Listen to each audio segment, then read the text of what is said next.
मुझे ना ड्राइविंग करना नहीं आता।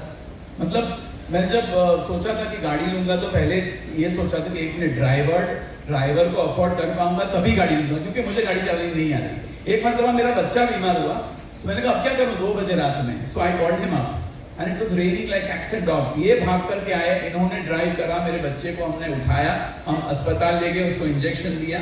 वो वाकया मैं नहीं भूल सकता। और ऐसी वार्मथ जो है वो आपको इस पूरे शो में देखने को मिलेगी, जो हमने एज नेबर शेयर किया है। ये लोग तो बहुत कुछ शेयर करते हैं, बहुत ज्यादा शेयर करते हैं। और मैं एक ऐसी बात शेयर करना चाहूँगा जो जनरली एक ऐसे दोस्त के साथ ज़्यादा शेयर हो जाती है। मैं और मेरी वाइफ जो भी बात करते थे, झगड़ा करते थे, कुछ ऐसी बात होती थी तो मैं तो चल कल देखेंगे करके सो जाता था। दूसरे दिन सुबह ये मुझे सारी बातें अपने एक दूसरे पॉइंट ऑफ व्यू से बताता कि यार तू ऐसे वाइफ के साथ ऐसे बिहेव करता है, ऐसे बिहेव करता है, क्यों? वो पड़ोसी होने के नाते ये हमारा कुछ भी होता तो my wife used to go to him and share everything. देख तेरा दोस्त देख कैसा है, क्या बात करता है। आई यूज्ड टू से हेलो, ये पड़ोसीपन तो ठीक है लेकिन हम बिजनेस पार्टनर्स भी है और ये मेरे बारे में क्या सोचेगा। बट तब ये होता था कि ये मेरी साइड पे आ जाता था। तो दोस्त जो होते हैं ना, हम ऐसे पड़ोसी थे कि इनकी बीवी को कुछ कंप्लेन आई तो वो मेरे पास, मेरी बीवी के कोई कंप्लेन आई तो इनके पास। बातें हम 4 से कॉलोनी के बाहर जाती नहीं थी। ये हमारे पड़ोसीपन का सीक्रेट है और ये 30 साल से चलता आ रहा है और अगले पता नहीं कितने सालों तक चलता रहेगा ये पड़ोसीपन हमारा, ये चुंबकपन। सर मैं पूछना चाहूंगी ये जो कास्ट है क्या बढ़िया कास्ट है। मैं जानना चाहूंगी कि कास्टिंग कैसे हुई, आपने कैसे चुना है आर्टिस्ट को? सब है ही अच्छे। ये तो कोलैबोरेटिव था एक नेटफ्लिक्स के साथ, अनूप और अंकुर, तानिया, मोनिका, ये सब कोलैबोरेटिव था। लेकिन एक बात तय थी कि हमको एक ऐसी कास्ट इकट्ठा करनी थी जो डाइवर्स दिखे।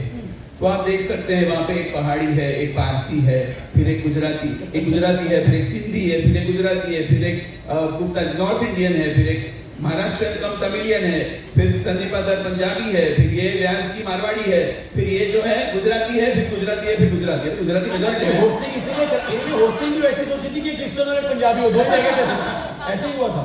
तो ये कोलैबोरेटिव एफर्ट था। उन्होंने पैन इंडिया रीच को थोड़ा सीरियसली ले लिया, पैन इंडियंस ले लिया। और सिर्फ कास्ट बेसिस पे नहीं हुई कास्टिंग, टैलेंट पे हुई है। ये तो यहाँ मिला, आर्टिस्ट ने इम्प्रोवाइज करके जवाब दे दिया आपको।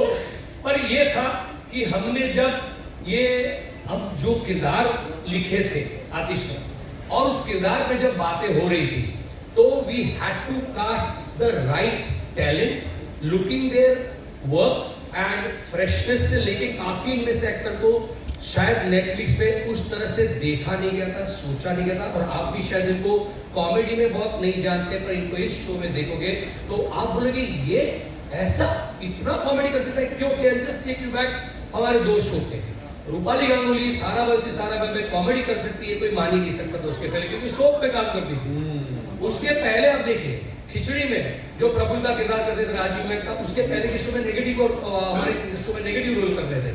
आप अनंत देसाई को कभी कॉमेडी में नहीं देखते, सुप्रिया जी ने अलग। तो मैं उन शो की बात नहीं करना चाहता हूँ, क्योंकि यहाँ जो है हम उसकी बात करते हैं। तो इनमें से काफी लोगों को आपने कॉमेडी में पहले उस तरह से नहीं देखा है जिस तरह से आपको इन किरदारों में, फ्रेश किरदार है, जो काफी किरदार भी आपको इतने नए लगेंगे, आपने कुछ झलक ही देखी है, तो उस किरदार के हिसाब से हमको कास्टिंग करनी थी। तो इस तरह के चुनिंदा लोगों को कास्ट किया है। सर जब माल कड़क बना हो ना तभी इसी कॉन्फिडेंस से बोला जाता है। God bless you sir. एक बात मैं ऐड करना चाहूंगा कि हमारी सालों से ये तमन्ना थी कि हम नीना जी के साथ काम करें। तो ये हमारा सपना आज चुंबक के जरिए, नेटफ्लिक्स के जरिए पूरा हो रहा है। It is indeed a learning experience and a great experience to work with all of them, but especially with Neena Gupta ji. मैं आपको और एक बात, सॉरी कास्टिंग पे निकली इसलिए बोलना चाहूंगा कि ये जबरदस्त 10 यहाँ 10 लोग हैं एंड ट्रस्ट मी, आपने हमारा पुराना काम देखा है तो हर छोटे और आने वाले किरदार में आप देखोगे we will surprise you with our casting, because इनके पीछे और 10 अच्छे बड़े एक्टर वो जो है वो शो में आने वाले। मैं दावे के साथ कह सकता हूँ, कॉन्फिडेंस के साथ कह सकता हूँ, this will be one of the finest casting of a comedy show till date in India.